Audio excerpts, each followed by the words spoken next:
మీరెప్పుడన్నా ఊహించారా ఈరోజు మీరు మెగాస్టార్ చిరంజీవి అవుతారని? ఆ ఊహ ఒకే రోజు మొదలవలేదు.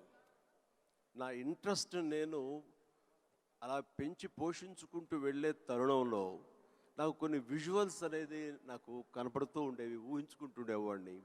దానికి కారణం బహుశా నాకు చిన్నప్పుడు ఏర్పడిన చిన్న తారసపడినటువంటి చిన్న ఇన్సిడెంట్స్. నేను 10th క్లాస్లోను డిగ్రీల్లోనూ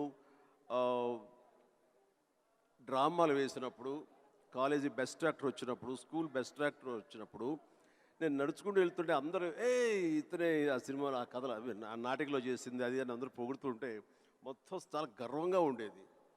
అది రుచి మరిగే నేను ఆ రకంగా నా మైండ్ సెట్ లేదా ఒక బీజం లాంటిది నాకు ఆ క్షణానే పడింది అనుకుంటాను నేను నటుడు అవ్వాలని. ఒక నటుడైతే ఇంతమంది అటెన్షన్ ఉంటుందా? మన కాలేజీ ఫస్ట్ వచ్చినా సరే ఇంతమంది మన ఇంకా చూడరే, అలాంటిది నటుడు అయితే సెలబ్రిటీ అయితే ఇంత ఇదిగా ఉంటుందా అన్నది అక్కడి నుంచి దాన్ని నర్చర్ చేసుకుంటూ పెంచి పోషించుకుంటూ అలా అలా వచ్చిన అవకాశాలను సద్వినియోగం చేసుకుంటూ ఆల్వేస్ నా దృష్టి ఏంటంటే నేను ఎదురు నడుచుకుంటూ వెళ్తుంటే కొన్ని వందల మంది వేల మంది నన్ను చూస్తారు, చూడాలి అంటూ అలా అలా అలా day after day, year after year పెరుగుతూ వచ్చినమాట వాస్తవం.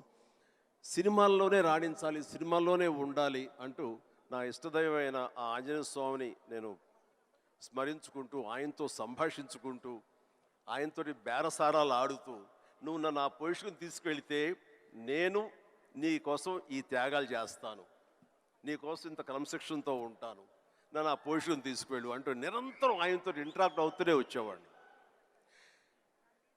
దేవుడు అనేవాడు ఉన్నాడా లేడా అనే దాని గురించి కానీ దేవుని నమ్మకం అనేది పక్కన పెడితే దేవుడు అనేది నథింగ్ బట్ ఈ ప్రకృతి. దేవుడు is nothing but our inner consciousness, అంతరాత్మ.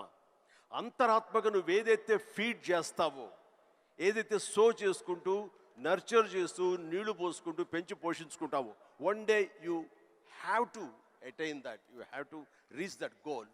అదే ఈరోజు జరిగింది.